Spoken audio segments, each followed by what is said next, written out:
Well, I've noticed something new today. Put the water through here and you can see all those bubbles coming off all over the pot. Right to the corners, everywhere where that green to black cyanophyta is growing, there's bubbles coming off when the water is going through. And oh, you can even see micro bubbles coming up from the so-called in quotes cyanophyta. The other thing is, here's the copper one. You can see the bubbles coming off. Here's the charcoal chalk one, just slowly starting up. Now the question is it light or is it warmth or both sort of thing that gets the reaction going? Because it seems to get going in the day where there's just a steady build up. And see, the question I got is why have people been using all these white pots and stuff?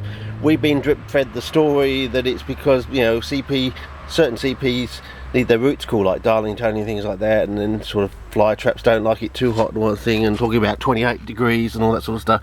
So are the white pots to keep the pot cool? Because there's 5 to 10 degrees difference with black and white pots, of course, if you've read the AC Bunt book.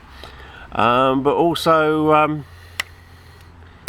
it may be a light reaction, so it's not the temperature, it's the light. The white pot is to let the light come through. Remember Donnie had that incredible response when he went over to the thin polythene that everyone said would crack up, but it didn't for 3.5 years basically. And we got all these wonderful colours on the plants. Whether the colours on the plant weren't actually due to the sunlight, it was due to the effect of the sunlight having on the reaction in the soil that affected the colour of the plants. You see, that's what science is all about, getting down to the nut, the very core of the question and the answer sort of thing. So we've got a lot of work to do.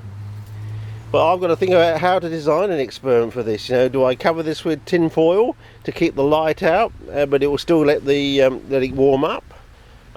Do I have to put it in an ice bath and let the light come through the ice water into this thing to see where the reaction goes? You know, it could get quite complicated trying to nut out what is the nub of the argument, and it could be a combination of light and heat. You know, because you know for every 10 degrees rise in temperature, you double the reaction rate.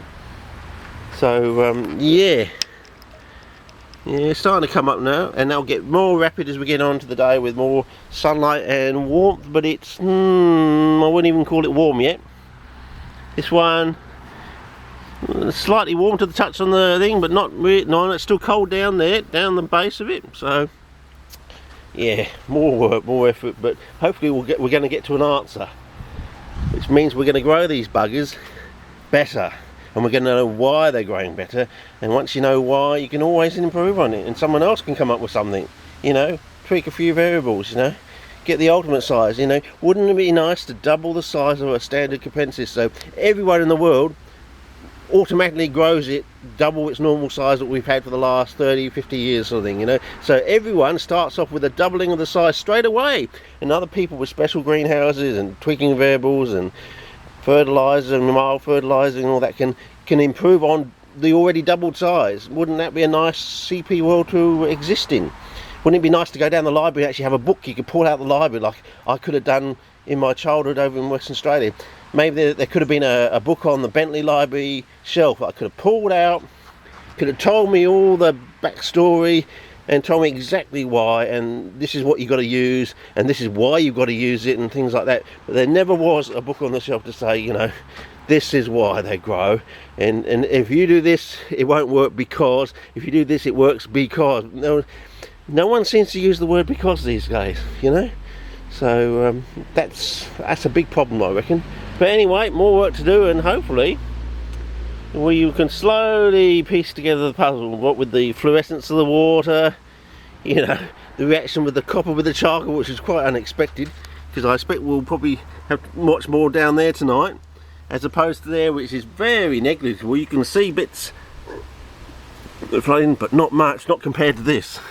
That's a big difference, you know. So this is heading on to 48 hours, whereas this is heading on to its 7th day sort of thing. So that's a week, and this has barely got going. By Tuesday of next week, that would have had a week, and that would have a week and 1 day, or in other words 8 days sort of thing.